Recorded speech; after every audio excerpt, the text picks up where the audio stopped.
but most of all, for the work you are doing to protect our democracy.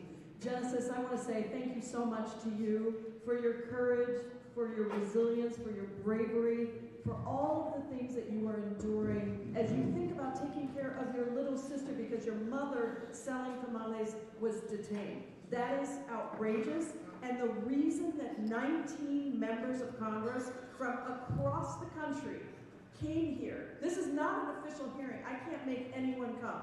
The people that came were the people that wanted to be here. And the reason we are doing shadow hearings is because the Republicans refuse to give us any platform to do these hearings officially. So you know what? We're just going to take the platforms we have, we're going to stand up and ensure that we do everything in our power to hold this lawless, corrupt, inhumane administration accountable. Thank you all to the members. Thank you so much. Thank you to Cook County. Senator from Washington to recognize. Thank you, Mr. Chairman. Mr. Patel, before you joined the FBI, you had very strong opinions about what the FBI was hiding regarding Jeffrey Epstein. In a September 2023 interview with Glenn Beck, you said, the Black Book is under the, quote, direct control of the director of the FBI. In December 2023, you said, let us know who the pedophiles are. Even for a short time after becoming FBI director, in February of 2025, you tweeted, quote, there will be no cover-ups, no missing documents, no stone left unturned. In June, you told Joe Rogan, quote, we've reviewed all the information, we're gonna give you every single thing we have and can. But then suddenly in July, everything changed. You and Attorney General Pam Bondi released one video and said that there was nothing more to see.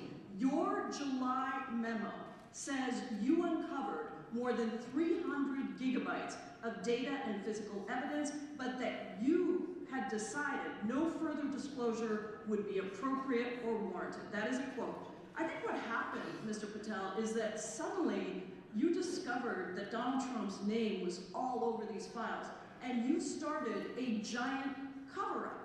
So you are under oath, Mr. Patel. You just testified to Mr. Swalwell that you did not speak to the president about the Epstein files.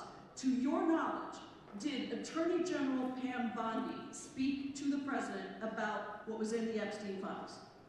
I can't speak for Attorney General Pam Bondi. So to your knowledge, you don't have any information. The question was, do you have any knowledge? Do you have any knowledge? I can't speak. You are refusing to answer the question, so let me tell you that the Wall Street Journal reported that in May, Bondi told Trump that he was in the Epstein files, and at the same meeting said that the DOJ did not plan to release the files. Yesterday, you testified to Senator Kennedy that there was, quote, no credible information that Epstein trafficked girls to anyone else, and that you have, quote, continuously and publicly asked the public to come forward with more information and we'll look into it. Today, in response to Mr. Massey's question, you appear to say that the survivors were not credible. These are survivors. That's not at all what I said. Okay, great. I'm going to ask you this in a second, but let me tell you about the survivors, and let's bring them up here into the room. These are women who came to the Hill and testified that they were groomed and raped at the age of 14 and 16 years old, and they called to meet with the president and to meet with the FBI and to have people investigate their claims. Some of them have never testified before. If you are so interested in getting the public to submit any information, why have you not met with them? You said you haven't met with them. Have you met with them? I'll give you one more chance. My job as the FBI director is to Is the answer yes or no to whether or not you met with these women who were sexually abused and raped? Any insinuation by you or any people on your side that I am not manhunting child predators and sex traffickers, just look at your stats. And you talk about cover-ups, man. You talk about cover-ups. Where were you during the Obama and Biden administrations when these so-called cover-ups were going on? Why did anyone in those administrations come to any of these purported witnesses? I have some regular orders. Every single person to provide credible information. Time belongs to the gentlelady from Washington. And I'm going to take When another you accuse the minute. witness of something, he's allowed to respond. That's how it works. Listen, he didn't even, excuse me, He's not Mr. to Chairman, respond. you have always Point of been order. fair, but this is not fair. You will get- No, this you will is get my your time, and he You will get said your that the additional witnesses were not credible. seconds of time. I'm gonna get an additional minute of time, because No, that's how you'll much get time you we will get a took. minute, you'll get some seconds, what we think is under 5 minutes. You don't get to demand Mr. how much time you Patel. get. That's not how it works.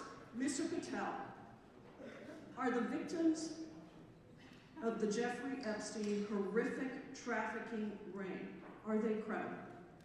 Any person with information about ongoing sexual trafficking. I'm asking you if they're credible. Ma'am, I'm commenting on the evidence we have. And we have routinely asked for people to come forward with more evidence, and we will look at it.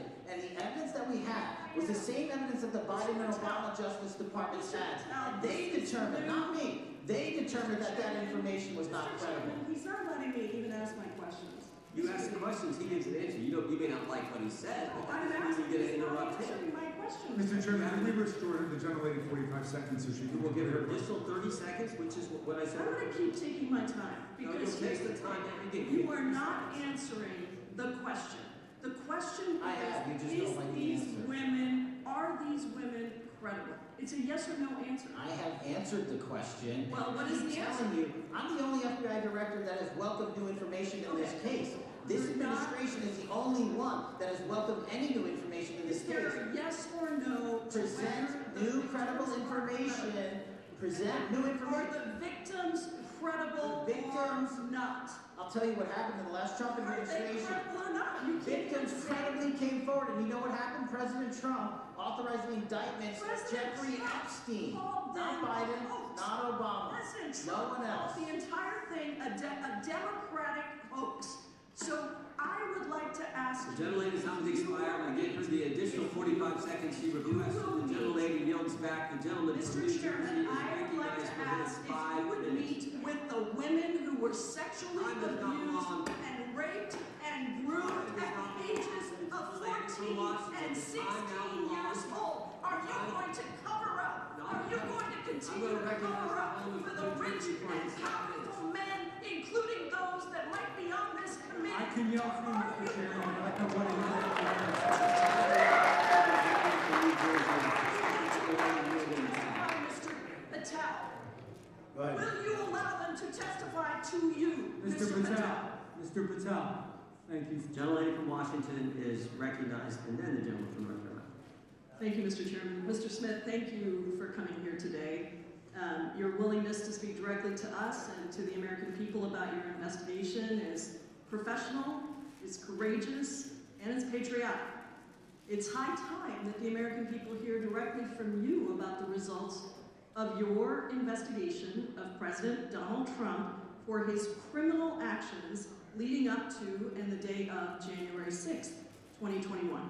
The facts according to your report are simple. Without a single piece of evidence, Trump sowed doubt about the 2020 election results and urged his followers to, quote, walk down to the Capitol and fight like hell on January 6th. And that's exactly what they did. Thousands of insurrectionists violently tried to stop Congress from certifying the 2020 election and doing our duty, and they assaulted law enforcement officers, some of whom are sitting right here in the chamber with us. I was trapped in the House gallery with a small number of members that day, and I will never forget the pounding on the doors and the insurrectionists threatening to kill us right outside. My Republican colleagues keep trying to rewrite history. They claim that somehow Trump's words and actions did not legally rise to the level of criminal activity, that he did not directly cause violence at the Capitol. And so I want to set that record straight with you right now.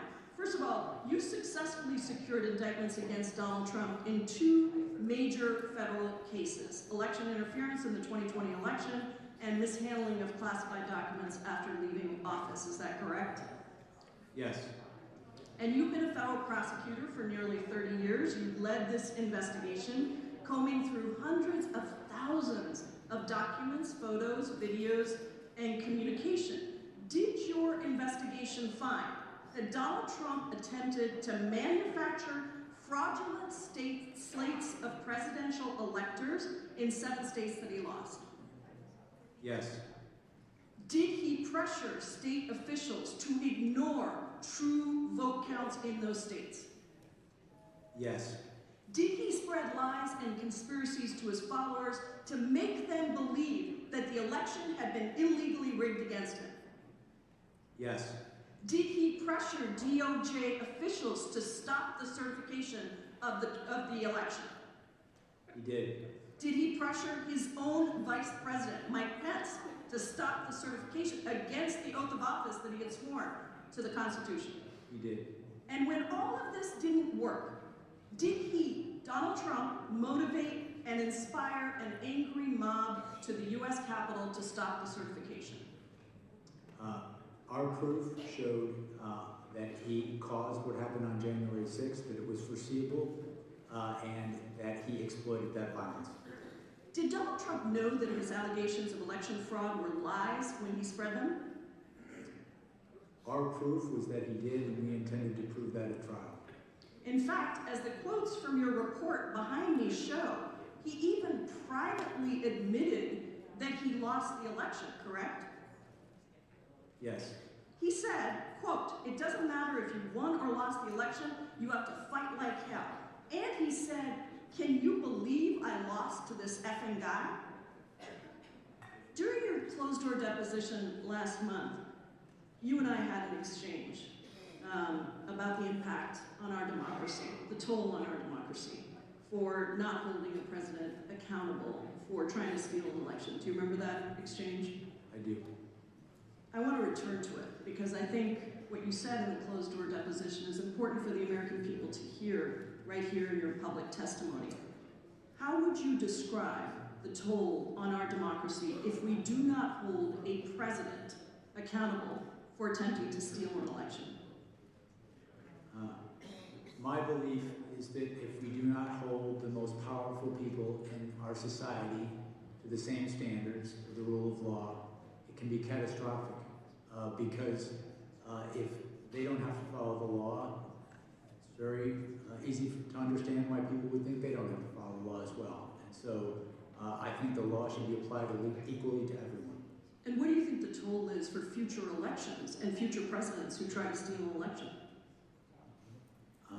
I think if we don't hold people to account when they commit crimes, it sends a message that those crimes are okay, that our society accepts that. I believe that if we don't call people to account when they commit crimes in this context, it can endanger our election process, it can endanger election workers, and ultimately our democracy. The attack on this Capitol on January 6th was, and the Court of Appeals in Washington, D.C. said this, it was an attack on the structure of our democracy. And we could experience much worse results down the road if this happens again. I thank you for your work, for your courage, and for your patriotism, and I yield back. Jill yields back, Jill.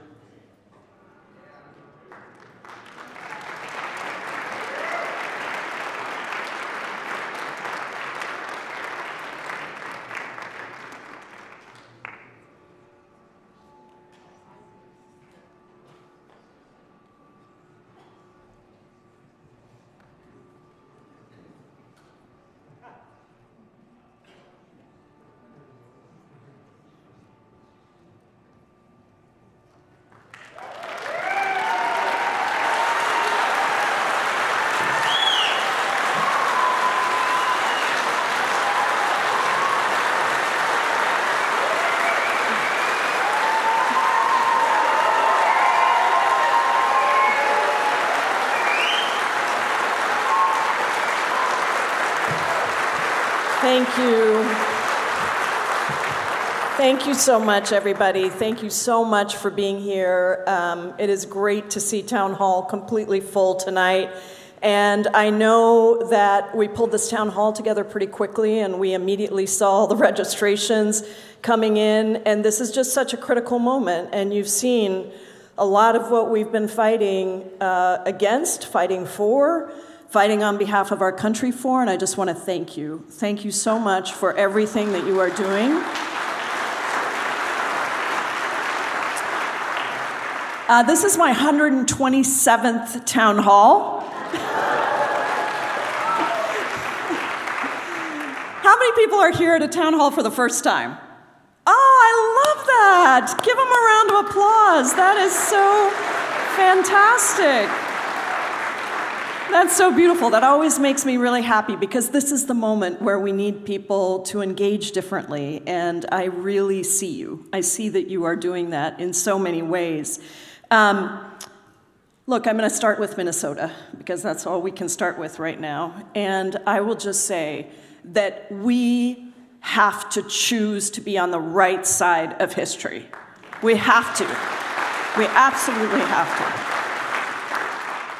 Somebody had a sign, believe your eyes. We know what we saw. We know what we saw with Renee Good's murder. We know what we saw with Alex Preddy's murder. We know what we saw. And this moment calls for us to do everything we can to really protect our democracy because they are trying to steal it from under our eyes.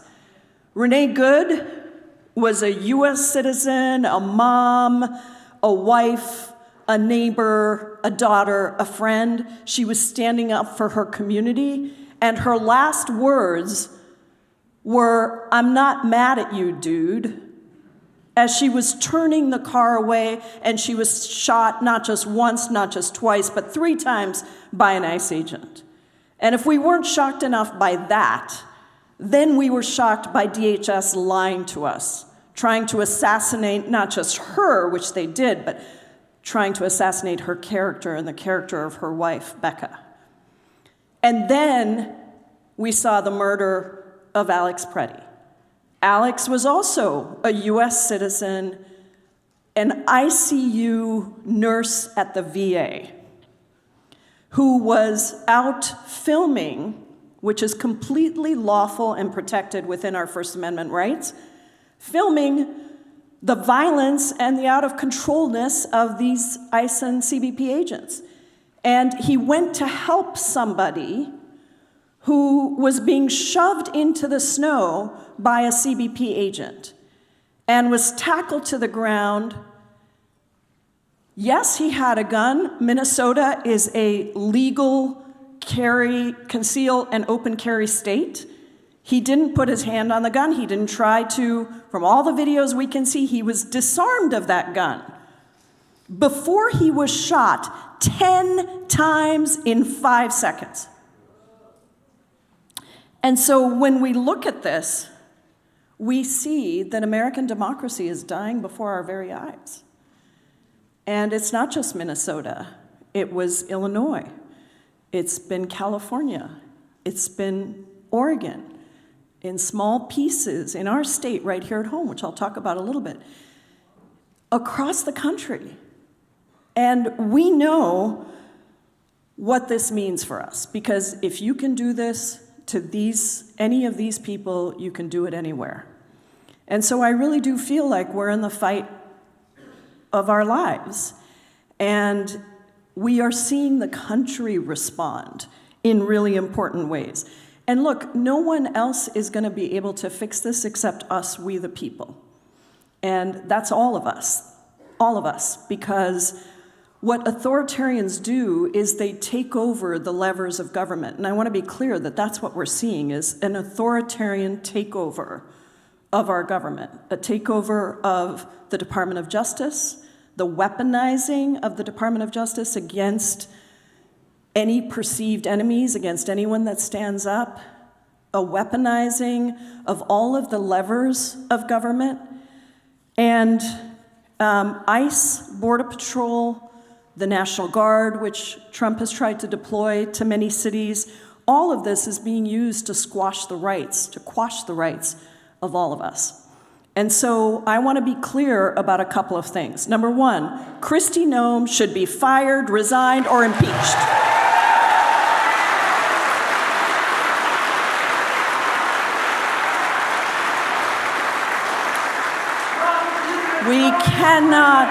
We cannot have her in leadership. So I'm an original co-sponsor of the impeachment resolution, but we are also, we just sent out a statement today on the judiciary for the Judiciary Dems calling on Jim Jordan, the chairman, to have an impeachment hearing in the Judiciary Committee. And otherwise, we will start our own impeachment inquiry into Kristi Noem. But she's got to go.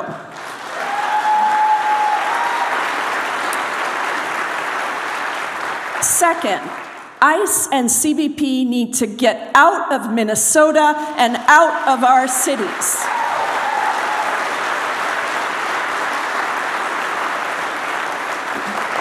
Third, we need true independent investigations into these murders of Renee Good, of Alex Preddy, and they need to be in conjunction with with Minnesota State law enforcement, because they've been shut out of these investigations, and it is a real problem. In fact, the Minnesota Department of Criminal Investigations went to the scene of Alex Preddy's murder and took the unusual step of having a warrant to say you have to preserve the evidence at the scene. And they were denied entry, even with a warrant, by the federal agents. So this is extremely important. Fourth, and very importantly right now, Congress cannot continue to fund ICE and CBP and DHS.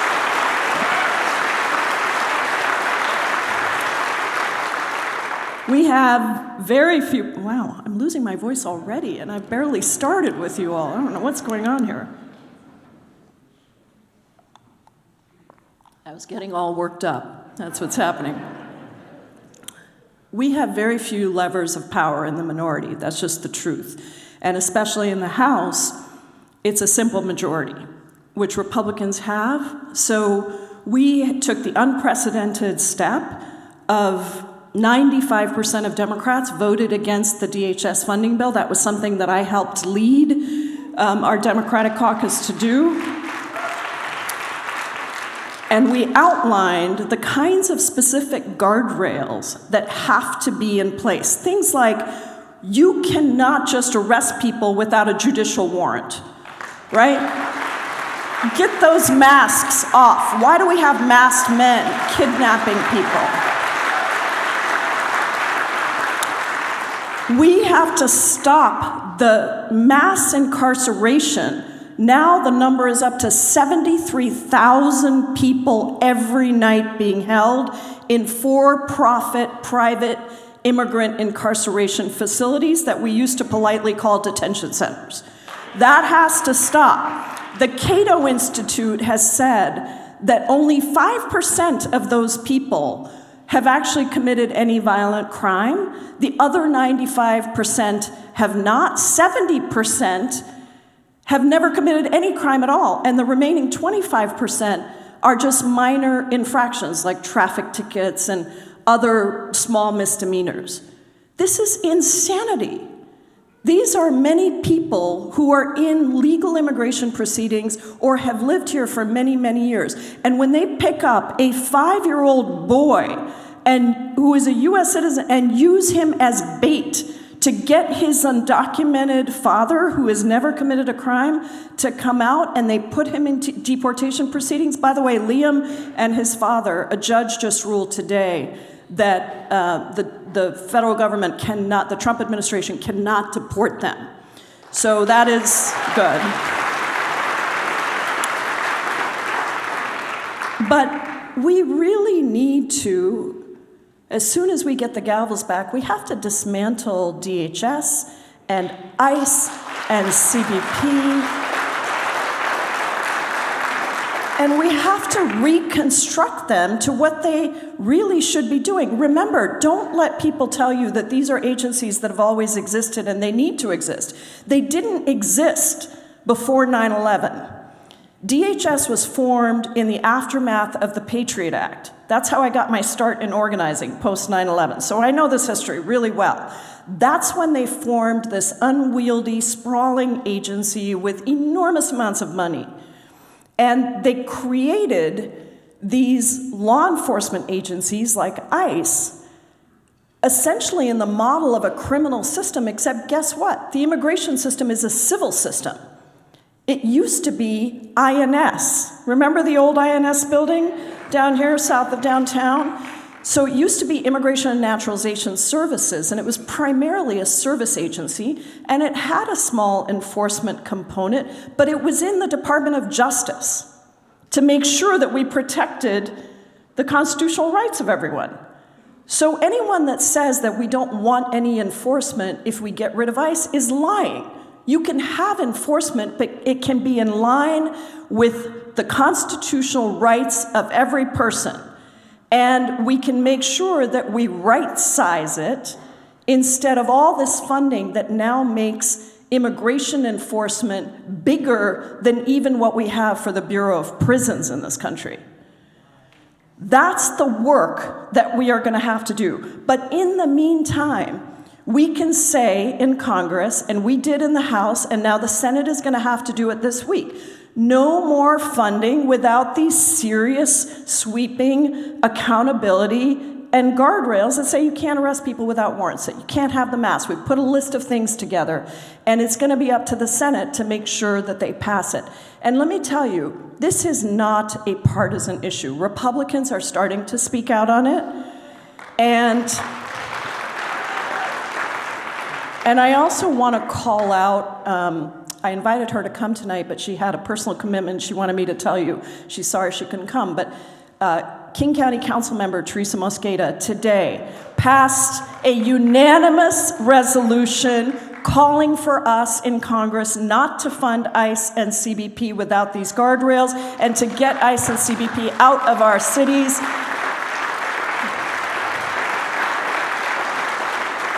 And it was unanimous. The Republicans both voted for it, and Pete actually, I haven't listened to the quote, but he said this is not a partisan issue.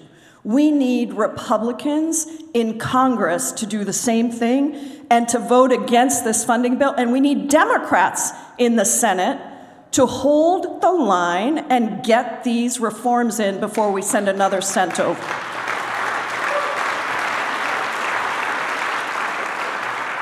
Now look, if once we get the gavels back, we are also going to hold every single perpetrator accountable. We're going to haul their asses before the Judiciary Committee, and we're going to hold them accountable.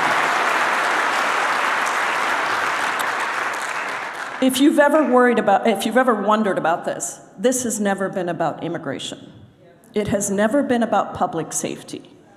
It has been about taking authoritarian control of our government. And it is directly tied, in my mind, to affordability. These are not two competing things. They really are intertwined, because the project is a white nationalist project, but it is also a project of billionaires and of control over the economy and over your lives.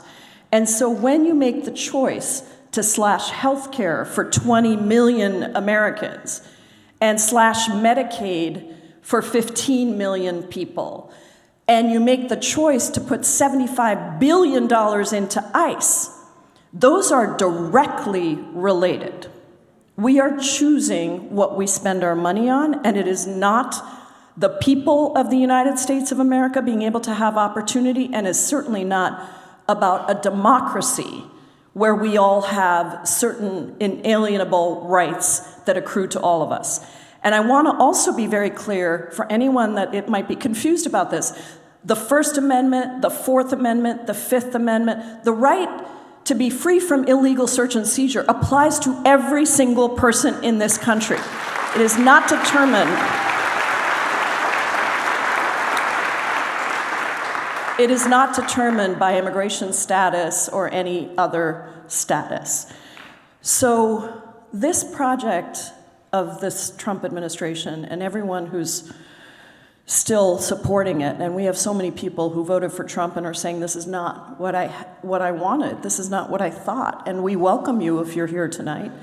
We welcome you, because we need everybody to understand we're fighting for our democracy, and it's not about Democrats or Republicans or independents. It's about what democracy requires.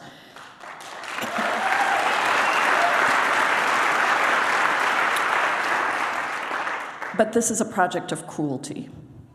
That's what it is. And I feel heartbroken And I love coming home because you give me hope and you remind me who I'm fighting for, and I know I've got you with me. But it is really cruel. It's really cruel. And that's the point, because the point is to suppress dissent. The point is to make you feel hopeless and powerless, because hopelessness and powerlessness are tools of the oppressor. But you're here tonight because you're refusing to allow that happen, right?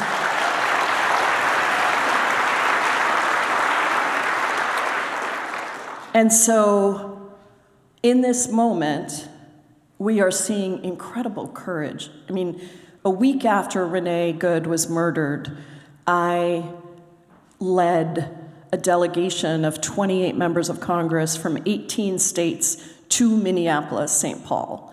And we did a hearing, an accountability hearing right there. And this has been part of the series of hearings, because I know I'm not yet the chair of the Immigration Subcommittee, but I will be in January. I will be. But even if they won't hold a hearing, it doesn't mean I can't. So I'm holding hearings. There's a whole series called Kidnapped and Disappeared.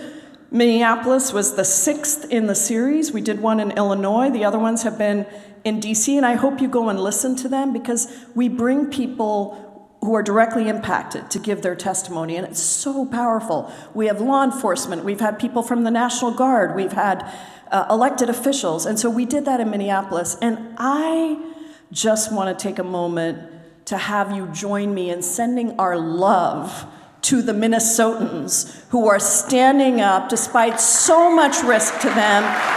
We love you, Minnesota. We are all Minnesota tonight. We will never back down from this fight, and we will stand in solidarity with Minnesota, with Illinois, with California, with Washington State, with Oregon. We are not backing down, because this is our damn country, and we are going to make sure that we keep the democracy we deserve.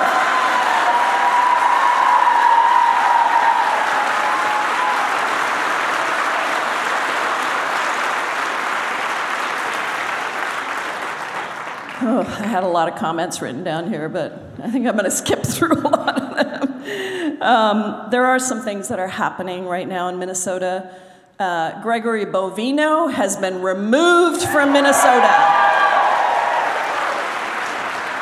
This is the guy, by the way, that is the head of CBP, that in Illinois had to be hauled before a judge because he was disobeying her court order and throwing tear gas canisters into the crowd to incite the crowd, to try to get them to be violent so that Donald Trump would be able to invoke the Insurrection Act.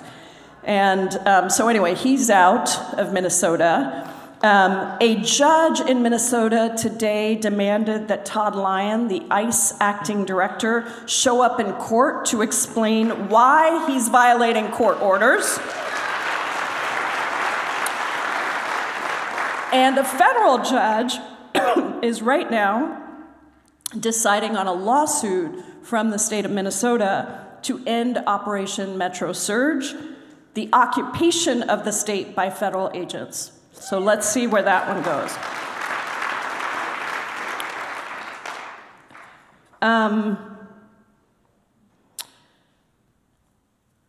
Locally, I know everyone's on alert. And I know that there have been a lot of rumors. I know that some of our schools went on soft lockdown. I wanted to tell you that we are coordinating very closely, my office is, with Mayor Wilson, with County Executive Zahilai, with Governor Ferguson. In fact, on Friday, I have a meeting with our labor, immigrant, faith leaders, plus the mayor and the county exec. I'm in close communication with the governor. And so what we know is that ICE and CBP are operating in Washington state, but not at the numbers that we've seen in other states. But we're very aware of the activity, and some of you read Danny Westneat's column, which kind of went through some of the numbers the other day. And so what I would say is it's really important that we get ready if there is a surge. And the best way to do that is to go to the Washington Immigrant Solidarity Network, WISN. They have trainings for people, or to One America. There is a Washington for All coalition that One America, my organization that I started and led, and we're so grateful for the leadership of Roxana Neruzzi, who runs it now, and for all the work that they are doing to pull together a very robust plan of what we do. But we do need our legal observers, not legal observers, but observers trained. We need people ready to be willing to film ICE activity, the whistles. There are things that have worked around the country that are really, really important. So I hope that you go and get involved with those organizations. Also, our labor unions are leading peacekeeping trainings that are really important. Big shout out to labor if we've got you in the room. And so that's another really important component. And so those are all the things that are happening right now, but we will keep you posted as we hear more, and you can always reach out to our office if you do hear something. I know the mayor is standing up sort of a specific effort to try and track down the rumors when they happen and try to make sure that we know what is a rumor, what is an alert, and how do we respond. And I hope those of you who have employers, whether it's big corporations that are still bending the knee to Donald Trump and funding his ballrooms and his White House, we need to get our leaders at every level to be speaking out about this. You know, this is really, really important. Okay, I'm going to quickly, how do you quickly run through foreign affairs? But I'm just going to say, you saw me be also very concerned about the unauthorized military action in Venezuela, the threats on Cuba, Colombia, of course, Greenland. This is an administration that is out of control, that's destroying our NATO relationships and our relationships with all of our partners, Canada, Mexico. And Congress alone has the power to start war. We debate it. That's what we're supposed to do. Iran, absolutely. This is another place where what's happening is horrific with the protesters that have been murdered in Iran. We also have to make sure that we pursue diplomacy and not military action in these situations. So it's very complicated, but important that we debate it. Not that Donald Trump gets to make that. That is a power that was given to us by the founding framers. And they specifically said Congress has to debate it and declare war and any kind of authorization for use of military force because the consequences are so significant that it should be something that is debated by the representatives who are elected by the people and not by one person. And so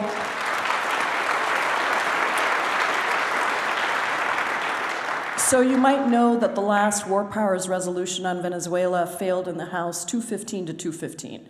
It was a tied vote. It was the second vote we had on a War Powers resolution. We're going to continue to try to make sure that Republicans stand up and fight. Look, this is about the authority. I don't understand why Republicans want to serve in Congress if they're just going to give away all their power to the cult leader, right? Well, then you don't need to serve. Don't say you represent people if all you're going to do is follow the guy, no matter what he tells you, despite the Constitution that you swore an oath to. And so we're still working on all of that. Now, all of this, I think, is also part of the project to distract us from the economy and what's happening. And so this is all about the billionaires. I have a little Instagram series called All About the Billionaires where I go through all the things that he's doing, that Trump is doing to satisfy the billionaires. They say they're going after fraud, but you do know, right, that he's pardoned so many fraudsters. He has made, at minimum, $1.4 billion that's been documented by the New York Times off personal scams and grifts since coming back to office. The pardons that were issued by Donald Trump have cost the American public and victims more than $1.3 billion in fines and restitution that would have gone to Americans. And he has forced the CFPB, the Consumer Financial Protection Bureau, to drop more than 20 cases, which means that consumers are missing out on about $3 billion of settlements that would have been paid by big corporations like big banks to Americans who were ripped off by those corporations. He gave the economy an A, let me see how many pluses are here, A plus plus plus plus plus rating. But here's what's actually happening. 1 in 5 Americans can't afford heating bills right now. More than 1/3 of Americans can't cover a $400 emergency payment. 5 million people have dropped insurance completely. 58% of Americans can't afford education. These numbers just came out today from the New York Times Siena poll. 58% can't afford education. 54% can't afford housing, 47% can't afford health care, and 44% can't afford having a family.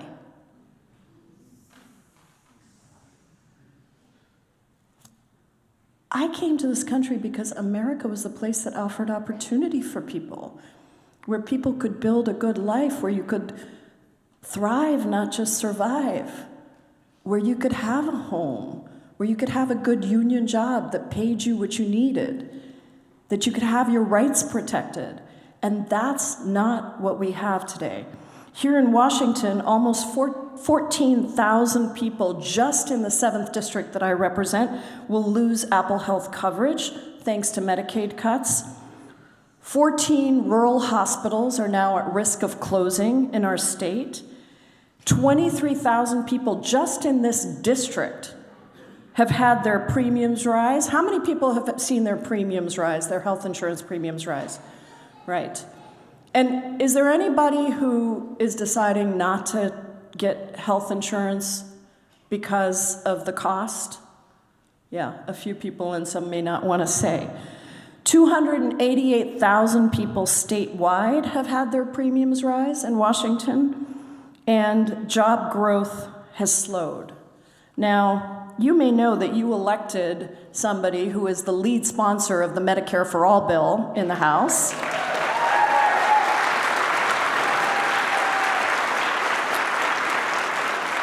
We have brand new polling that's now up on our Medicare for All PAC website that you can check out that shows that 90% of Democrats, I think it's 56% of independents, and 1 in 5 Republicans across the district oversampled for the toughest districts, battleground districts, so it's a more conservative sample than you would normally have in a national survey, support Medicare for All because this healthcare system has been destroyed. It was already broken with private for-profit insurance companies, and now it's been destroyed by Republicans stripping ACA subsidies. Now, we are in a moment where I actually think we could take the gavels back and actually put together a real comprehensive universal health care plan.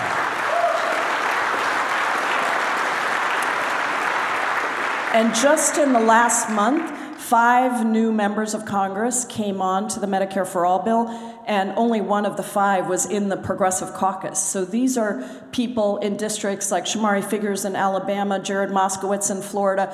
These are not necessarily progressives, but they understand that the healthcare system is broken, and that's going to be our next project. I also wanted to tell you that I formed something called the Monopoly Busters Caucus, and I feel like we need to get capes made like superheroes. We're fighting the monopolies. But tomorrow I'm having our first field hearing on consolidation in the food industry, from farm to table.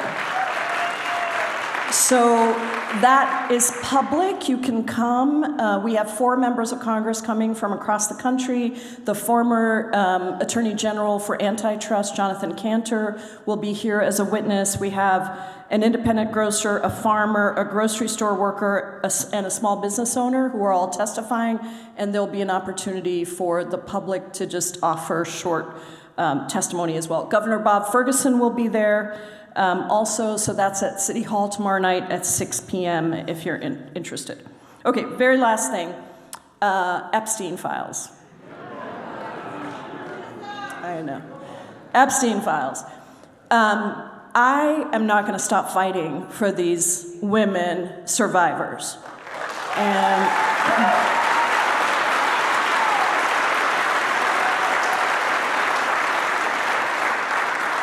Trump's DOJ is turning themselves inside and out to protect these pedophiles who were involved in the Epstein ring. And if you look at, we passed a law that says they have to release all the files. And they released them, and they're so redacted, and we specifically said you can't redact anything unless it's to protect the identity of the victims.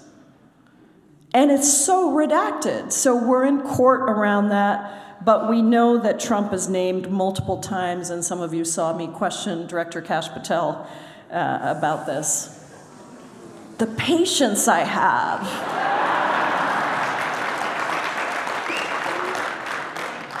I think of Job. I know that it is incredibly frustrating. I'll end with this before we go to your questions.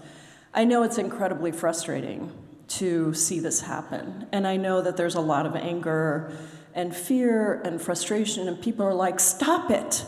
Why can't you stop it? Right? And that's super legitimate. But what we have to understand is that the founders thought they had put checks and balances into the Constitution. I thought we had checks and balances. Who here thought we had checks and balances? Right. What we're finding out is that those checks and balances don't really exist. Because check number 1, Congress, right? Separation of powers. Congress is supposed to be a check and a balance on the power of the executive, but it assumes that the people in the majority party care about the Constitution over loyalty to the president. And so what happens, I was in the grocery store the other day, and a woman came up to me and said, I don't understand, I'm from a European country. Can't you just kick him out? I said, well, the way it's framed is you got to impeach and convict. The House can impeach, we've done it twice with a simple majority, but then you've got to convict in the Senate, right? With a 2/3 majority. And so how do you do that if the majority party, unless you have that much power, which we haven't had that kind of supermajority in the Senate, how can you do that if the majority party refuses to go along? I mean, if they had convicted in the Senate after January 6th, we wouldn't be in this position.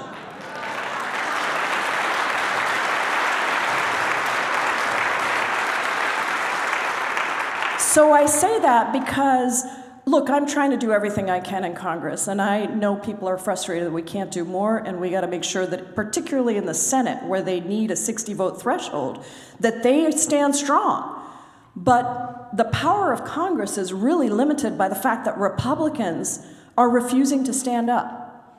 And so it stops us from being able to really exercise that check and balance. Second check and balance is the courts. And listen, the lower courts, the federal courts, are doing an amazing job for the most part. They really are. But you have a right-wing rigged Supreme Court. And they are issuing shadow dockets, where they just have a one-sentence ruling. And they're overturning lower courts and they're centralizing power at the Supreme Court. So check number 2, lower courts are trying to hold people accountable, but Supreme Court overturning a lot of that, making it very difficult for the courts to do their work. And so the third one really is you. It's you. It's we. It's we the people. And this is making a difference. You're showing up at rallies, at protests, in Minnesota, in nonviolent resistance that is really taking on serious risk and showing up in a different way than even just a protest or a rally. This is what ultimately defeats authoritarians around the world. And so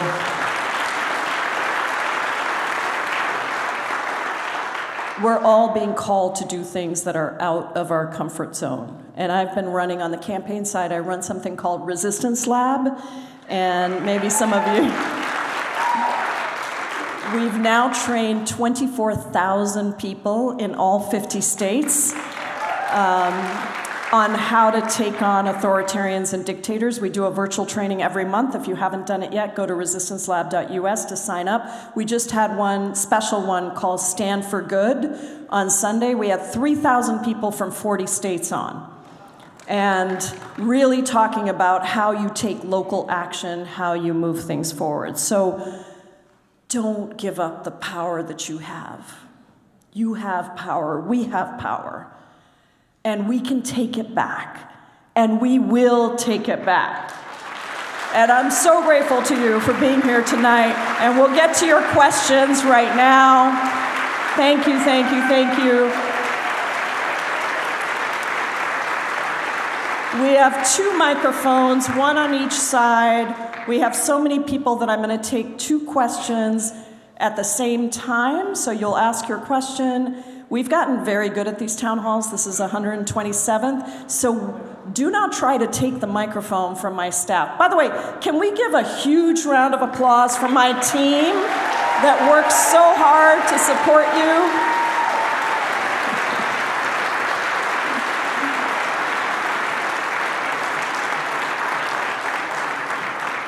I can't remember how, do we give a minute for the question? 1 minute for your question or comment, and they will take the mic away from you. So don't ask them to hold it. And then we'll take 2 from each side, guys, and then I'll answer the 2, and then we'll go to the other side. And I'm gonna take notes so I remember your questions. Corey, you wanna go? Okay. My first question, and excuse my voice, I don't have a vocal cord. I'm most concerned about intimidation of voters at the poll. Mm-hmm. And I'm trying to find ways where I can be actively engaged in an issue where I'm disabled, so I can't go out and scream and yell and do whatever. But I'm very concerned about intimidation at the polls. Yeah. And so I just read some figures today that it's going to cost $40 billion to get every citizen of the United States with legal ID. Mm-hmm. And we're very lucky here in Seattle that we can vote. But that, to me, is the issue, because it'll take a nanosecond to just shut the polls down. Mm-hmm. Thank you so much for the question. Really important.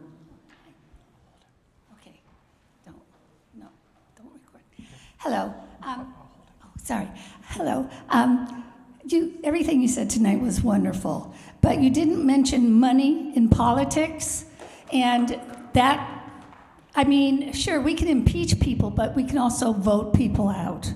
And we can't vote people out if the powers that be with all the money are rigging the elections in that sense. Yeah. So I just want to ask you to look into something called the Montana Project. Yeah.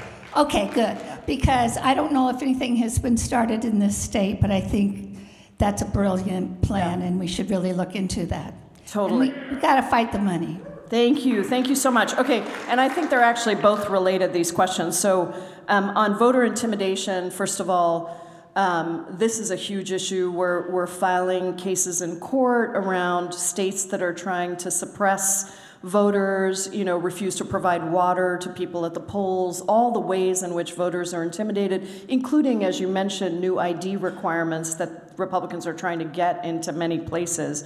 And so we're both in the courts, but we also want to make sure that we're doing everything we can to not scare people off from voting and to encourage them to make sure they go. And in many of these states where we're lucky, as you said, in Washington State, because we've got vote by mail, but in states where they have to go in person, there are huge new trainings for poll watchers, for volunteers at the polls, because they've intimidated a lot of the people that work those polls, those in-person polls.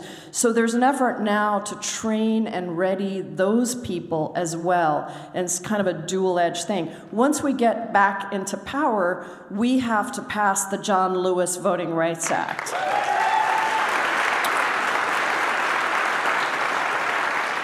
And this relates to the second question, we also have to pass the For the People Act, which is both about expanding voting rights and about getting, money out of politics. And on clap so I can take a drink. On the money out of politics, when you elected me in 2016, I was one of only 4 members of Congress at the time that refused to take any corporate PAC money.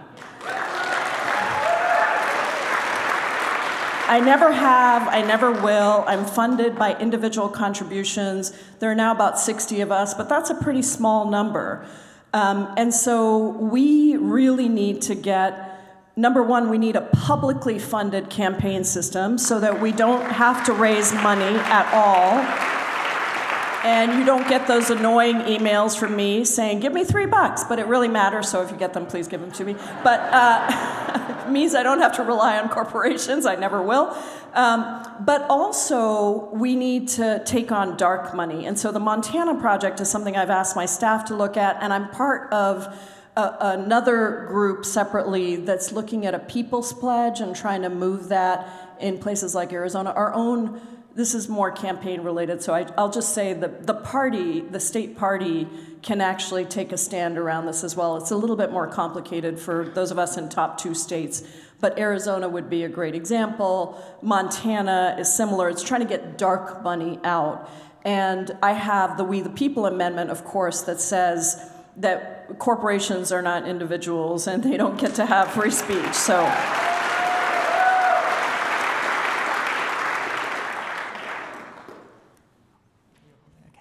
They won't let you hold it, I promise you. Hi, Representative Jayapal. I'm Madison. I'm the editor of the Seattle Gay News. Great. Thank you, guys.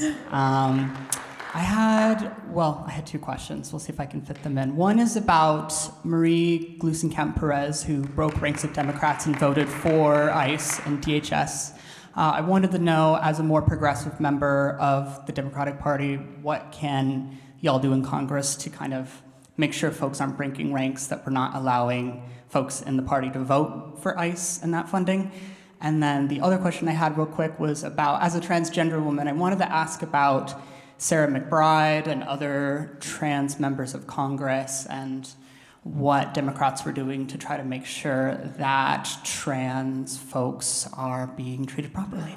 Thank you. Yeah, thank you. Traditionally, the vote against DHS funding, I told you I've voted against it every year I've been in Congress, but I'm usually one of, it depends, like 40, 50, 60 at most. This year, everyone except for 7 Democrats voted against it.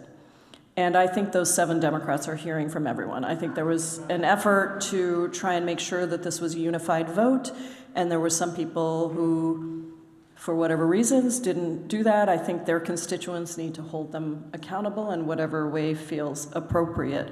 But I do want you to know that 95% of Democrats in the House voted against that DHS funding bill, which is pretty remarkable. I know you guys are like, it's only 95%, why not? Why not 100%? That's what my father used to say to me when I got a B instead of an A. But this is a bit more important than what grade I got. But I'll just say it is important. Look, we're setting the table for when we have the gavels back. And we made an argument that we were finally able to get the majority of our party to make. Now, the Senate's got a hold. Let me say something quickly about the Senate vote that I forgot to say. We don't want a performative no vote, right? There will be a vote on Thursday where they will all vote no on the package because it includes the funding. And then the Republicans might try to pull the DHS package bill aside separately and offer a separate vote, but still get enough Democratic votes to pass it so that the majority of people can vote no, but it'll still pass. That's not what I'm looking for. What we need is for them to hold the line and get these reforms that independents, Republicans, and Democrats want, and to remember that if Republicans choose to shut down the government because they want ICE and CBP to continue to violate people's constitutional rights, they will be held accountable for that. So, I'm the co-chair of the Trans Equality Task Force, and so we have been doing everything we can, both to fight back against the attacks on trans people, but also to elect more trans people, to make sure that we are holding up our end of the bargain, to let people be who they are, and to not target trans people across the country. And so we'll continue to do that.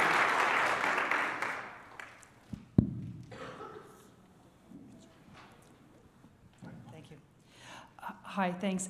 I think I, like many people, are concerned about the free and fair election coming up in November. And one of the things that had occurred to some, given the egregious acts of this executive, is that there may be some Republicans that might draw the line. And I'm thinking of perhaps Andy Fishback or Brad Finstead in Minnesota.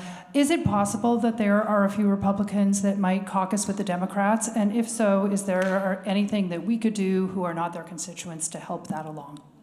I think it's a really, sorry, I'm going to take two questions. Yeah, I forgot. This is not a speech, it's just articulate. So many bonfire issues, including corporate Democrats. I'll leave that to the community to inquire about. But my concern is about the messaging capabilities of the national Democratic machine. The what? Say that again? The messaging capabilities of the national Democratic machine. I'm heading toward Ken Martin, okay? You are not, or you are the most notable exception to effective messaging in the entire American legislative community, okay?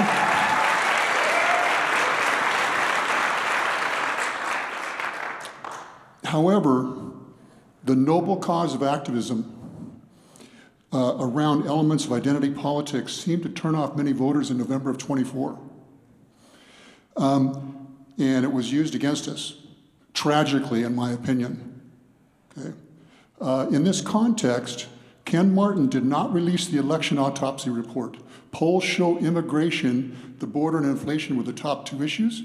And if you'd like to comment on what you think is the third most, that would be good. But my question is this: what is happening, other than your sterling example, to improve the messaging capabilities of the Democratic national machine?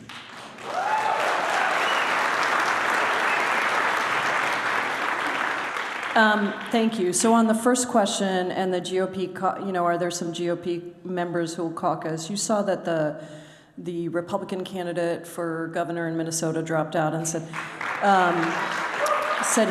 he can't be a Republican. And look, this is why I say it doesn't matter if you voted for Trump last time around. If you feel like this is not what you voted for, come and join us. We welcome you, and there's no specific conversations. We always think maybe there will be. Marjorie Taylor Greene at one point was starting to sound a little like some of us on a few issues. I know. You see how much hope we have? Believe me, I don't forget about the things she said about trans people. I think that we're always looking for that opportunity, but I just don't know.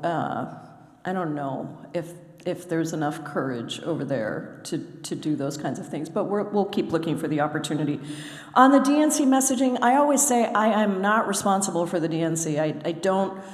I can't do that. But what I will say is, don't undermine how effective we have been in shifting the conversation to affordability, to healthcare, right? We made healthcare the #1 issue in the country. And it was because we were incredibly, I'm not talking about the DNC, I'm talking about members of Congress. We, Democrats, we were very effective about in being disciplined about pushing the message of healthcare. Now I've had to push my own party over and over again, you see it, around taking on billionaires, taking on corporations. But guess what? Now some of our ideas are really popular. I always say what it means to be a progressive is that you're first to the best and most just idea, and then everyone else runs to catch up with you later. So they call us crazy in the beginning and idealistic and whatever, but listen, the things that we're talking about now as the Democratic Party are things that we as progressives were pushing 10 years ago. That's good. I welcome everyone into the conversation. That's how we get this stuff done. So I think that autopsy report should have been released. I don't know why it wasn't. I don't think it helps us to have this idea that we're trying to cover things up. I don't know what it said. I'm not sure that I agree with it. A lot of people said we lost the election because of immigration and trans people. I think we lost the election because people couldn't afford their damn lives. And I think that they used immigration, maybe they used trans people to try and divide us, but it's not like we were. This is about distracting us, and it's an age-old thing to try to use these things to divide us. So we shouldn't let it. And I think if we had passed Build Back Better, which I was the chair of the Progressive Caucus pushing for that, and we had addressed childcare, universal childcare, and housing, I think we might have won the election. If we had addressed Gaza in a real way, I think we might have won the election. So what if? We have to look at now, and we have to look at how we get the gavels back in November and get us back into power. 10 months ago, I asked you about filing articles of impeachment for Donald Trump, and you told me that doing so would be a waste of your time. So my question is, how many more people need to die for it to be worth your while? And before you tell me that you don't have the votes, 1, I don't care. I want you putting your colleagues on the record every day that they stand for what this administration is doing. 2, if it does happen to pass the House, even if you don't have the votes to convict in the Senate, information can come out during discovery in the trial. And 3, stop telling me you are doing everything in your power when you are not. You can invoke Article 9 and bring a vote to the floor, and it has to go within 2 days. And since I have a little extra time, if anyone wants a free ICE alert whistle, come find me in the purple fuck Nazi sweater after.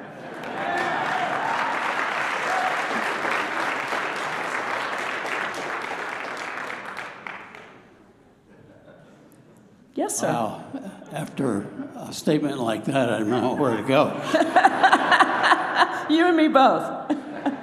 So my problem is with the Supreme Court and the fact that John Roberts, when on the day he was confirmed, he had already committed himself to the unitary executive theory of government, which wipes out the chance for the independent agencies that the Congress has passed.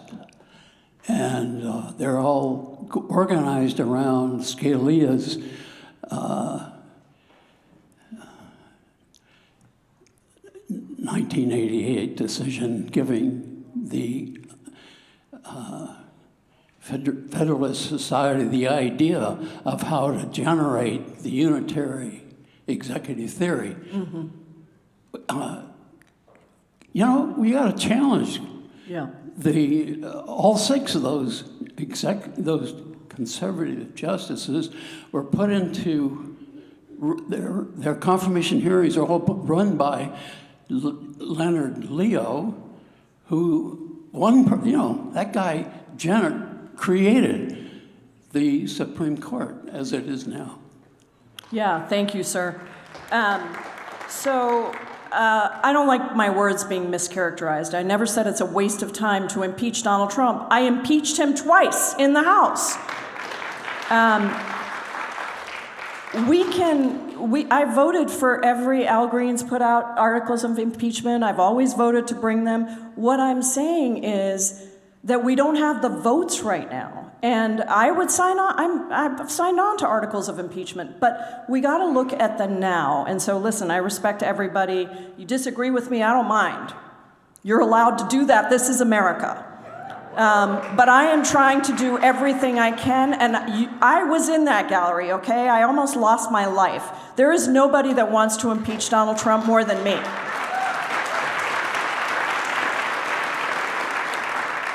On the Supreme Court and unitary executive theory, this is really, really important because they have bought and paid for the Supreme Court. And not all of the Supreme Court justices, but the MAGA right version. I mean, they're all paid for. So many of them have accepted bribes. They're corrupt. But also, they've been moving this unitary executive theory in Project. It was in Project 2025. It's been put out there by a whole host of scholars in articles, and so it is a real problem, and we have to have our version of what we're going to accomplish, and I'm working on that. I don't want to call it Project 2027 or Project 2029 because I don't want to use their words, but we do have to have that set of things that we are going to move forward, and we have to be just as disciplined as they were about it. The Supreme Court, we also need to expand the Supreme Court.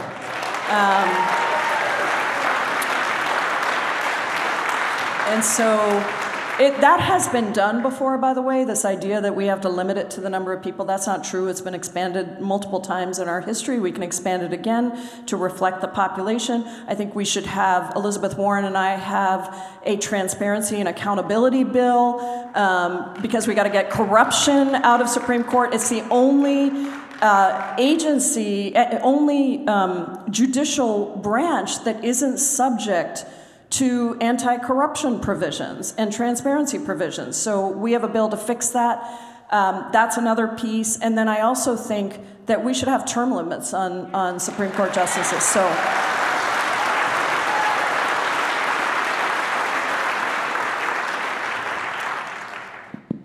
What preparations are being made for the likelihood that the felon in the White House will try to suspend the midterm elections?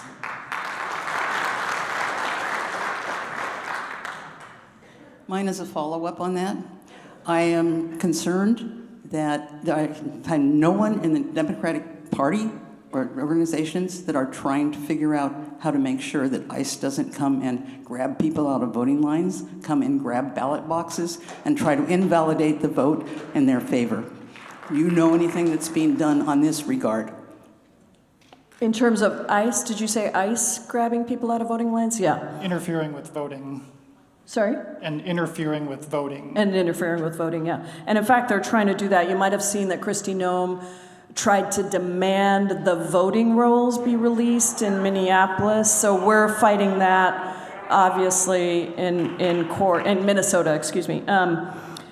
So on suspending the midterms, I mean, this is, you saw the clip with Jack Smith, right? Like, this is what we were trying to get at. Jack Smith did an investigation and found beyond a reasonable doubt that Donald Trump tried to steal the election. And I wanted to get all the points of how he did that. It wasn't just the day of the election, January 6th, it was the lead up to it, all the lies that he told, all the pressure that he put to find those votes, all the ways that he pressured his own vice president. And it could have had a very different outcome. And by not holding Trump accountable and not convicting him and not being able to run the investigation all the way through, we end up with a situation where the toll, in Jack Smith's words, is catastrophic. because it means that somebody could do it again. And the only thing I can tell you is that we're doing everything we can to make sure that that does not happen in the midterm election, that Donald Trump doesn't violate the Constitution and try to steal an election and get a third term, all of those things. But it is going to come back to all of us and how we respond and how we hold him accountable. And I think there's no certainty, and I know you want me to say something else, but I don't think there's certainty around this. I think democracy is an ongoing project, and there's a lot of flaws that have come up that we didn't know existed, and we're going to have to fix it, and we're going to have to dig ourselves out of the situation we're in. And I'm just reminded of those words, you have a republic if you can keep it. This is the if you can keep it part. So I don't think there's any guarantees. I'm very worried about ICE trying to get access to our private information. I've been in touch with Governor Ferguson. You saw his executive order looking at how Washington State is sharing information, whether it's your Medicaid, Apple Health information, or whatever it is, your driver's license information. He's got a task force now to get us out, because a lot of the different agencies or different companies that we run information through, we didn't have the same controls on some of those companies as we did with sharing information directly with the federal government, right? Like, we had some bans on sharing information directly, but there's a lot of technologies out there that are taking your information and then they're selling it to the federal government. And so we have to be, I think we just have to continue to think about that. And in terms of ICE specifically, like I said, we need real guardrails around ICE. They can't be arresting people. They can't be pulling people out of line. They can't be pulling people out of cars. They're pulling Americans out of cars by their hair and then shackling them, taking them to detention centers for 9 hours, 10 hours, and then releasing them. This is what we're dealing with right now. So it goes back to how we have to get ICE out of our cities and accountable for what they're doing. Yes, hi. My concern is about the GEO Center in Tacoma. Yeah.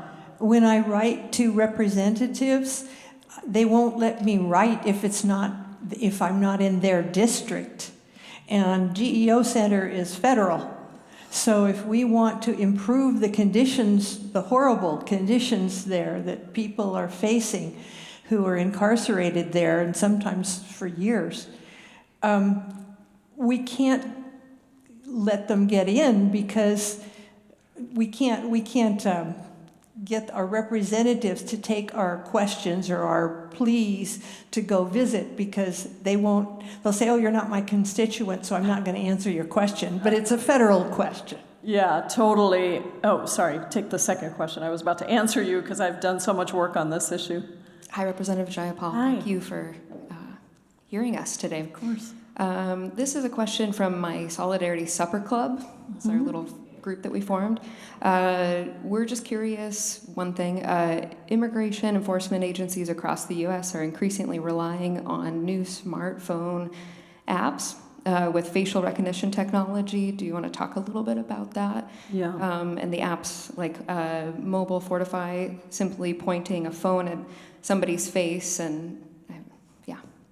Yeah, absolutely, both on immigration. So GEO is a private for-profit immigrant incarceration company that operates the detention center. And the majority of immigration detention centers, the reason they're called detention centers is because the immigration system is a civil system, not a criminal system. So detention is not supposed to be punitive. And when I was at One America, we did the first report on human rights abuses at that Tacoma detention center. Can't remember what year that was. Maybe Jennifer, who worked on this, will remember. But anyway, that facility has continued to expand beds. It's not technically in my district, but I go and visit it all the time because the people of my district are held there. And so don't let anybody tell you you can't contact them if you're not their constituent. You absolutely can. They may not listen to you in the same way because you don't vote for them. But you can still contact them. And you can tell them, if they're in Washington State, that the majority of people in Washington State are held at the Tacoma Detention Center. So they absolutely should go and visit. And you know that ICE is now saying that members of Congress can't do unannounced visits at the detention center. That is total BS, because we authorize the money for those detention centers, and it is both our responsibility and our right to drop in at any time, but they've been preventing us. So we took them to court, and the judge ruled that they had to allow us to go in. But then Kristi Noem, when my colleague Ilhan Omar and some of the Minnesota delegation recently went to the facility there, they said, oh no, that wasn't funded through money that Congress authorized. It was funded through the big bad betrayal bill, which was not authorized by Congress. It was legislation that was passed. This is total BS. I'm really trying to control my language here.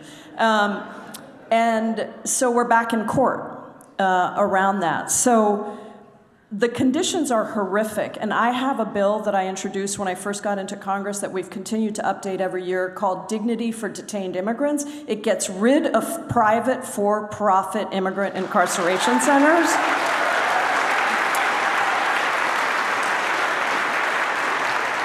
It requires warrants for arrest, just like we're demanding now with the funding bill.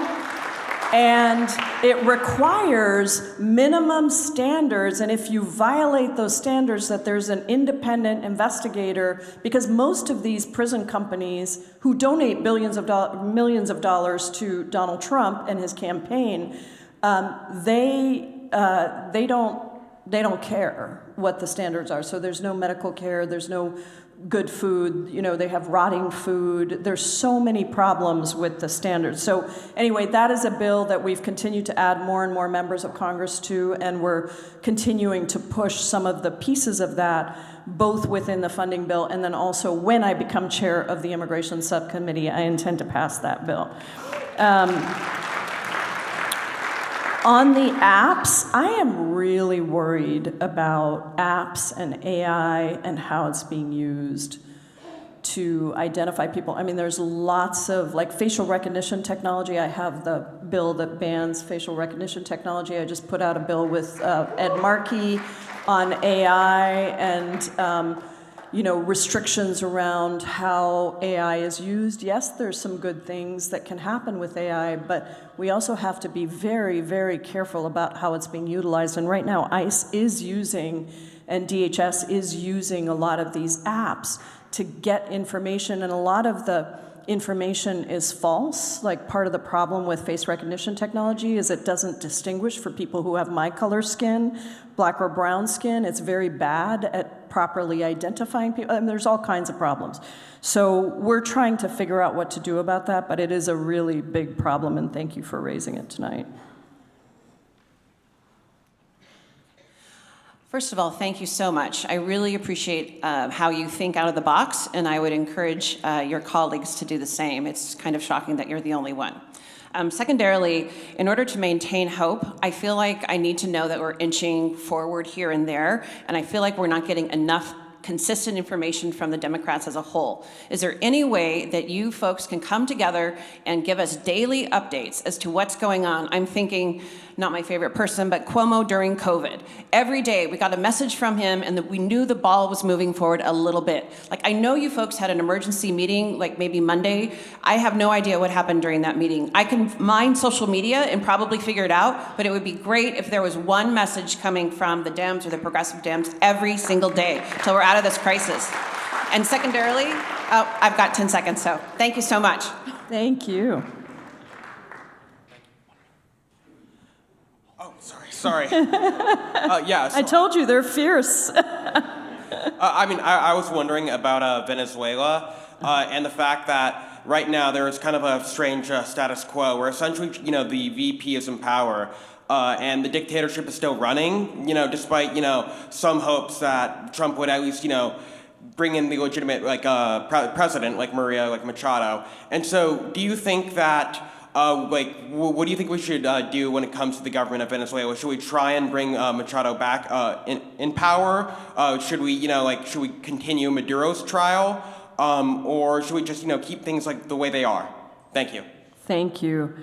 So on the consistent info, I know that leadership does their regular updates on social media, so you could always go there. If you don't follow me already on social media, I try to do, you'll see I have a lot of content, and I try to do those updates there. I think it's hard. There's not one place really that people can go, but everyone gets their information differently, and so if you have ideas, and I'll certainly bring this back, but I do think people feel like they're doing daily updates. It just depends on who you follow and who you like. And most there's Alexandria and, Alexandria really at the top, and Bernie and Elizabeth. And then there's, I'm probably in the top tier of people with the most followers, but it's still, I don't know, we're at like 500,000 or something. So it just is hard, and so we try to do these updates in lots of different ways so we are able to reach people both on cable and then on social and then through our newsletters, and I try to make it a priority to communicate with you, and the town halls are one way that we do that as well. On Venezuela, look, I think it should be the people of Venezuela that determine who their leader is. And we don't want Trump deciding who he likes and putting them in there. I mean, he's saying that the United States is going to control Venezuela for the next 4 years. I mean, listen, he can't even control, lives of people here in America. What are we doing? Like going to Venezuela and trying to run Venezuela? He can't run America. So I think we need to make sure that there is a real democratic election and that the people of Venezuela choose their next leader, not in 4 years, but like immediately. And all of the strikes were unconstitutional. I'm sorry, you cannot just attack those boat strikes. You can't just go do a military action in Venezuela. That is illegal, it's unconstitutional, and there's no contradiction between saying Maduro was a terrible dictator and needed to go, and saying that you don't support this unilateral military action on Venezuela. It cost a lot of money, which they still refuse to tell us even how much it cost. And we've had Marco Rubio lie to us in classified briefings on the Hill telling us that they weren't going to take action, and then they go and take action, which clearly they knew about and never consulted Congress on. It's really, it's shameful in my opinion. But the people of Venezuela should choose their leader. Congresswoman? Hi, I'm here. Rachel. Yeah, I'm here. This is Rachel Berkson, my Deputy Chief of Staff and District Director. And I don't have good news. I'm sorry, we only have 17 minutes left and a lot of questions. Okay. So I'm thinking what we should do is take 5 from this side, okay, and then 5 from that side and see where we're at. And if we can take additional questions, we will. Does that sound okay? That sounds great. I do what she tells me. We'll try that. Thank you for your work on immigration and humanitarian issues. As a constituent affected by the war in Ukraine, I'm concerned about HR 3104, the Ukrainian Adjustment Act of last year. And noticed you're not a co-sponsor. Could you share your perspective on the bill, if you know about it, or anything about it, and what you believe is the most compelling way to encourage members of Congress to support initiatives like this? Thank you. Thank you. Yes, thank you for doing this town hall, by the way, Congresswoman. We appreciate it. I realize as a party we're having to be very reactive in what we're doing because of Project 2025, and we thank you for pushing back on all this authoritarianism. My thinking goes to the Republicans had a playbook, and they were proactive, and it sucks, right? Yeah. What can we do as a party, what is happening as a party to be proactive with things like, AI and guardrails on AI, or things like environmental justice and expanding the powers of the EPA again in our public school system. Maybe if you can speak to some of the proactive things we're doing so that we can get out of this mess and think long term. Thank you. You bet. Great question. Thank you. Thank you. We spoke a lot about enforcement tonight on immigration. I'd like to remind that we have the next step, which is the courts. And today, immigration courts, they are beholden to the Attorney General. They are employees of the Department of Justice. And you co-sponsored back in 22 a bill for converting the immigration courts to Article 1 courts. Will you introduce that bill again as chair of the subcommittee? Yeah, great question. Thank you. The answer is yes, by the way. Short answer, yeah. So during the last shutdown, I had a lot of friends who were federal employees who weren't getting paid for a long time, or friends who were on SNAP that were starting to have issues with that. And, you know, the Democrats had good reason to be holding out, but it felt like in the end it was kind of all for naught. How do congressional Democrats this time around, what is the plan to get Senate Democrats to actually hold the line as opposed to having these secret meetings and making it feel like it's all for naught again? Yeah, thank you. I kind of feel that the Democrats dropped the ball for almost a year by summarily voting for Trump's agenda. So my question is, what is the Democratic congressional delegation doing to plan for midterms and then presidential elections in 3 years? Because what we're seeing now with immigration and ICE is a rehearsal of what will absolutely surely happen in six months and then in 3 years. Great, thank you. And then Rachel, did you want to take all 5 from here also at the same time? Okay, sounds good. We'll take 5 from here too. And I'm making notes on everyone. Thank you for being a co-sponsor on the John Lewis Voting Rights Advancement Act and the Ranked Choice Voting Act, and for making democracy an underlying theme to all the issues we're discussing tonight. There is a case before the Supreme Court, Louisiana v. Calais, which has the potential to end the Section 2 protections of the VRA, which give us the ability to ensure representation. So are you and your caucus keeping an eye on this case, and are you considering options like proportional representation if that comes down the way we're hoping that it will not? Yeah, really important question. Thank you. Okay. Oh, thanks. So I have a question, but it's sort of a scenario. So what would be involved in getting with the handful of Republicans that like helped you pass the Epstein Act or something, and booting? Sorry, what would be Republicans pass what? Well, so the way you guys partnered with Republicans to do the end run around Johnson, right? Oh yeah. Why can't you do that and boot Johnson? I understand it's impossible to get a Democrat in there right now, right? Yeah. But you might be able to get Thomas Massey. They would never see it coming. And I don't think Thomas wants to be the speaker. Well, you get my point. Somebody, right? Yeah. There's not enough people in the Senate to convict, but maybe that doesn't matter. If I understand it right, I got 8 seconds. Woo. They would have to commence a trial right away in the Senate. Donald Trump is out of his mind. He could not survive that. He's too far gone. Thank you.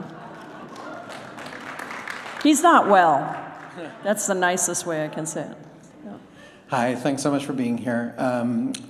I was very encouraged to hear you say that when we get the levers of power back, that we're going to hold these people accountable for what they've done.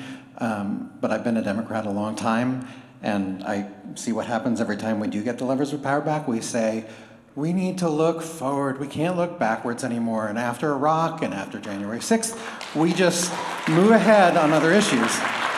And I want to know how we can hold you accountable to your promise, and more importantly, Chuck Schumer and Hakeem Jeffries, who are not the men for this job. They don't have what it takes. How do we replace them with the young people in this party, the people who will fight for us, the people who have energy and are on the right side of the issues? Thank you. Thank you. Thank you. Namaskar. Namaskar. Good evening, ladies and gentlemen. My question is fund schools, not IC. This message comes from my heart as an educator, as a parents, and a human and civil rights. And number two, I don't like to drop up any single digit from that, because earlier you mentioned 54% already drop off from education department. Please do not give any opportunity for drop up any single digit from that, please. And number two is, as a citizen, I'm living 31 years in the USA. I'm immigrant, but why I need my passport, American passport, and difference ID. Now I hear people do, my community, I hear they have a enhanced, I don't know the name on it. Why I need a transform my ID is a difference or specialty from eyes from protect myself. Please check in. Corey, can you just summarize the last two parts of that? I believe it was around her ID. And ID. You have a U.S. passport? Yes. Okay. And you were saying, what do I do? I believe it was about real ID laws of needing that as well in addition to a passport. Okay. Okay. Representative Jayapal, I agree with you that the country needs immigration reform, and I think that should be a huge priority. Just about all the problems we're having right now with ICE are because this has been put off 100%. For decades. Okay. However, Representative, if we don't have secure borders, you're not going to get the support. Yeah. So I want to know, it just blew my mind that the Biden administration would allow the number of immigrants to come into the country without documentation when he could have taken action, or at least best I could tell, he could have taken action. So my point again is, as soon as we have secure borders, we can have immigration reform.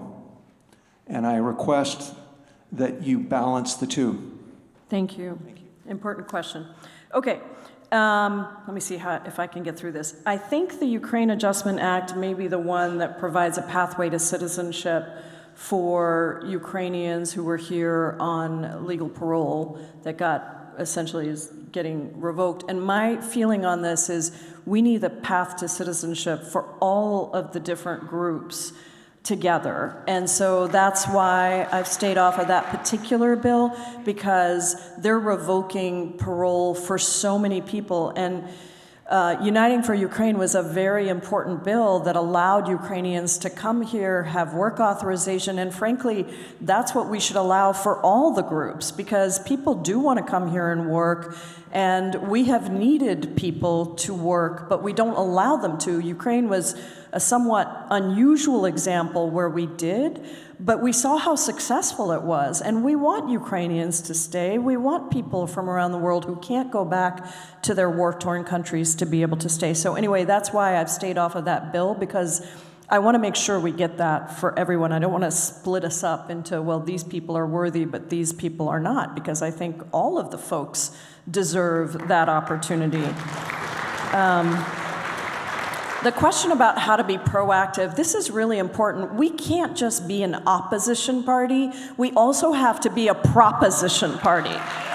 And so I am working on a whole set of things, and we as a Democratic Party, some of us are, the Progressive Caucus has our own project. We have a project within the Democratic Caucus around what our agenda is. And you mentioned environment, you mentioned AI. I would say, you know, also some of the basic pieces around raising the minimum wage, around making sure that we do pass comprehensive immigration reform. I'll get to that last question, which is, I think, an important and interesting one, though we might have slightly different ways of looking at that one. But there's a whole set of things. We need big investments in housing. You know, we need people to be able to afford childcare. We need universal childcare. So we do have a proposition agenda as well that is about everyone being able to live and thrive, not just barely survive. And that's just very, very important. We can't just run on opposition, gotta run on proposition. Medicare for All, by the way, is part of that. Universal health care, where the government provides your insurance card for comprehensive universal care. I think I answered the question on making immigration courts Article 1 courts. We're going to push that again. We're going to continue to make sure that the court system within the immigration system is functioning, because the courts are so backed up. They haven't been funded. We don't have enough judges. Now Trump has fired a lot of the judges that are actually trained, and he's instituting people that have no experience whatsoever. So we're going to have to reform that. Federal workers, thank you so much. This question about federal workers and how you sacrificed so much in the first shutdown, absolutely right. And by the way, we have a whole web page on our website with resources for federal workers, because there are still people who are suffering from what happened out of that time.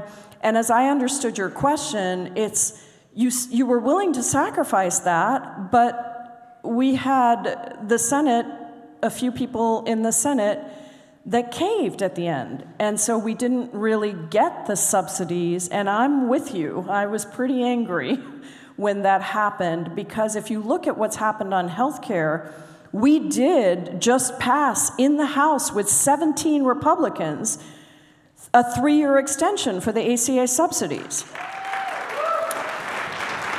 And so we're waiting for the Senate to take it up again. But I do want you to know that we should have held out, and I think we could have got it. I really do.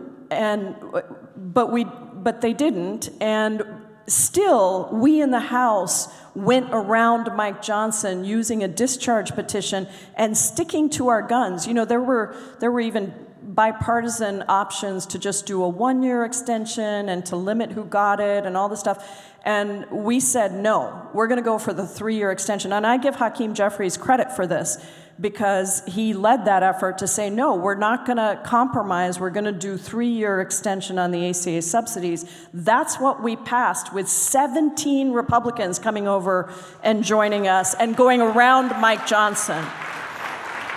So for this time, this is why I say I'm teeing it up, because we can't have that happen again. This is not a performative thing where you do a shutdown for a certain number of days and then you cave. You know, this has to be about getting real reforms and really holding ICE and CBP accountable. So we just have to make it clear, this can't be like a vote where you say, well, I voted no on the first time, and then I voted no, but 7 Democrats voted to pass it. That's not going to be enough. On the midterms and presidential elections, I feel like I kind of answered this question, but I'll just say again that, look, we got to be on the lookout and on the alert, and we've got to file the court cases now. We've got to train people now. We've got to make sure that we are prepared for that moment where this might happen. You know, on January 6th, I was in the gallery. My husband texted me. He's here somewhere, by the way. Give him a round of applause. I don't know where he is. He's right there. Couldn't do this without him. He texted me and said, I think you should come back to your office. There's a crowd of people, like a throng of violent people. I'm worried about your safety. And I said, no, I'm in the safest place I can be. Nancy Pelosi is on the floor of the House. Capitol Police are around me. I was in the last group of people that left the chamber because we were trapped in the gallery and they forgot about us. Everyone had gone off from down on the main floor. The things that happened to me on January 7th, that happened to us as a country, I will never forget, but it's also changed my view of what might be possible in the worst of worlds. And I wish I didn't have that in a way, because I don't really want to go to sleep with it and wake up with it, but I do have it.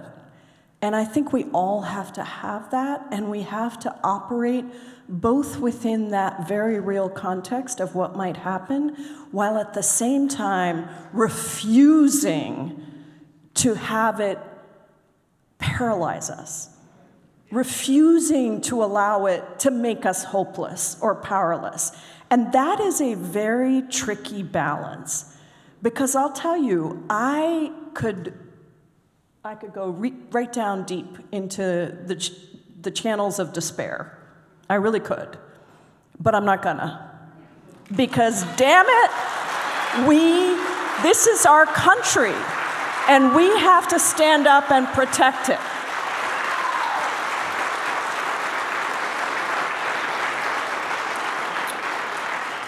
Louisiana, yes, we're watching this very, very, very closely. This is a big court case. I mean, if they get rid of the Section 2 protections, it changes everything. I mean, gerrymandered districts everywhere. Black people are really going to be screwed in terms of being able to elect real representatives that represent them. So we have a lot of planning and watching of that, and we're just going to have to keep up that fight.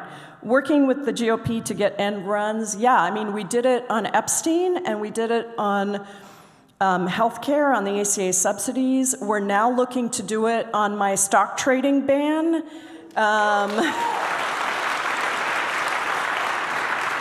I mean, talk about looking wherever you can for partnership, but Chip Roy, Brian Fitzpatrick, Tim Burchett, Alexandria Ocasio-Cortez, me, and Seth Magaziner. That's our little bipartisan group. We filed a real stock trading ban bill. It's a consensus bipartisan bill. We're going to try to get that to the floor. But, you know, it requires Republicans to be willing to come along on all these things. So it's just challenging. Holding people accountable when we get power back. Yeah, I hear you, you know, but I do think this time is different. There's a lot of conversation within our caucus, I can tell you, about needing to do this, and even needing some sort of a truth and reconciliation process, you know? There are so many people who have been so hurt, violated, rights violated, so many abuses that have happened. And we need a real process to hold these people accountable and to heal ourselves as a nation. So that is very much on my mind. I get why you're skeptical. You can hold me accountable by refusing to vote for me. I do get the most votes of any member of Congress anywhere in the country. Thank you all so much. But people have to hold us accountable. That's what elections should be about. And I am going to do whatever I can to make sure that the Democratic Party does not drop this, because I just don't know how we rebuild our country if we don't do that. So yes, funding schools, not ICE, and thank you. I know you're a preschool teacher, Head Start teacher, I think. The lady that spoke, and I just so appreciate your work in the education system. And, you know, the Real ID, we fought that for a long time here in the state. Now you do have to get a Real ID, and so you just have to get it. And we're, you know, if you have a U.S. passport, you should not have to carry it with us. I saw a terrible, horrible, but funny TikTok the other day where somebody had the passport. Did you guys see that? I mean, this is what I spend my time doing when I want to de-stress. It's not very unstressful. But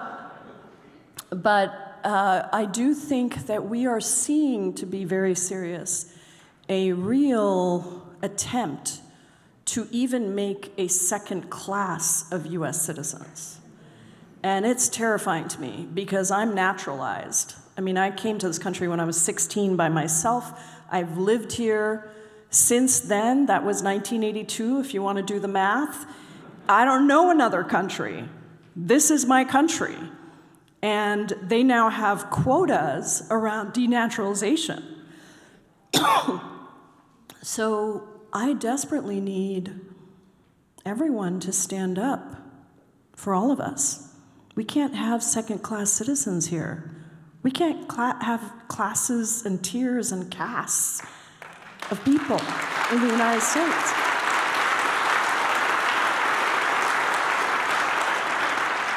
Okay, last question on immigration reform and secure borders. I understand what you're saying, sir. Where are you? There you are. Thank you for asking the question. It's, I would disagree with the framing, but not the concept. We absolutely need to have secure borders. I believe we get that by reforming an immigration system that is so outdated, hasn't been modernized in 30 years. We have the same quotas that were established 30 years ago, has not had any positive updates, even though the nature of our country has changed so much, even though our country has relied on the labor and the work of undocumented immigrants who have been doing all the things that we have been needing in this country, from being in the healthcare industry to being in the farms and the fields. Across the spectrum, we have benefited from the work and the labor of immigrants of every immigration status.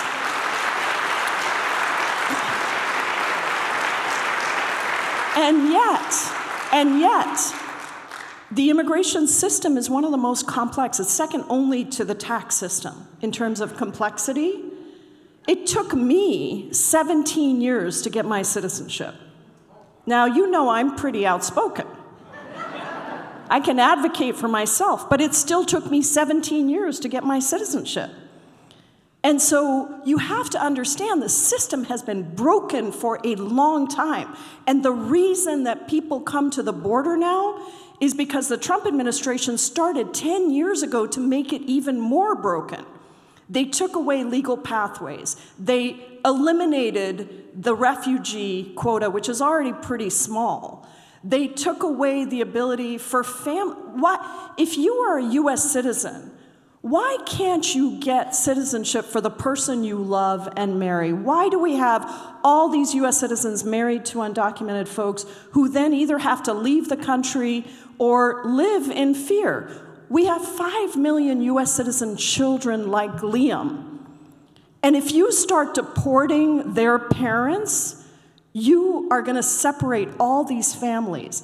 So it is a misnomer that we have to have border security first, because I would argue that the reason we have people coming to the border is because we got rid of all the legal pathways for people to be in the United States.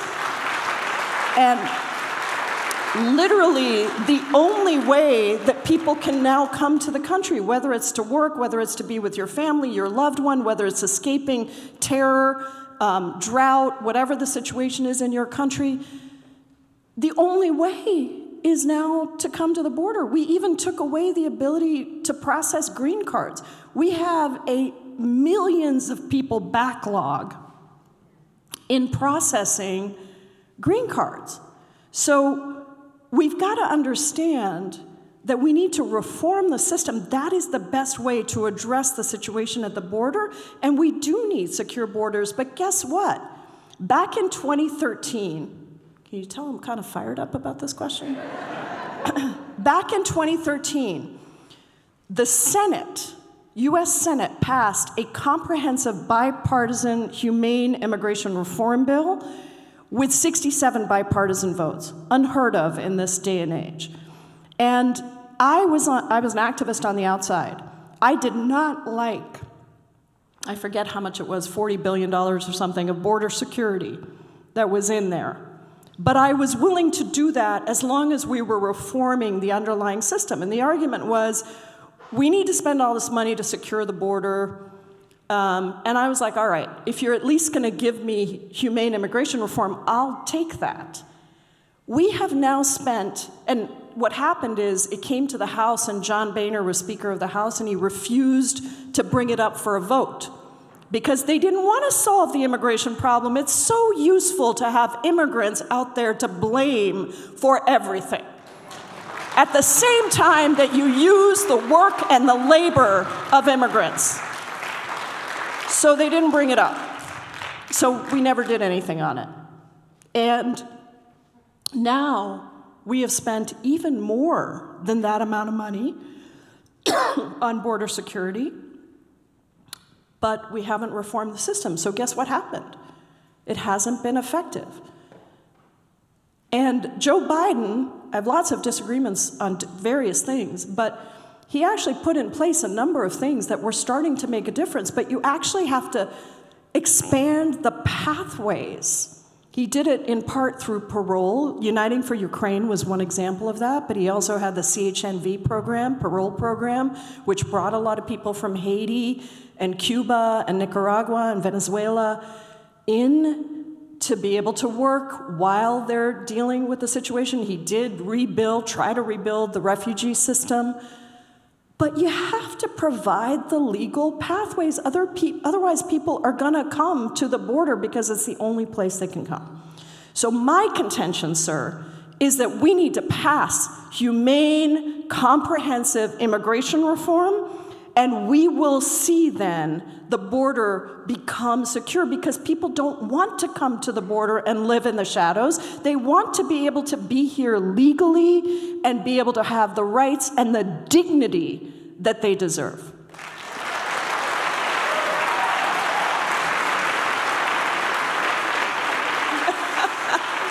Okay, so thank you so much for being so committed, so engaged, for raising important questions, for all the work that you're doing to protect our democracy. Thank you for the honor of representing you in Congress. Have a great night. Stay in touch, stay engaged, and let's go win.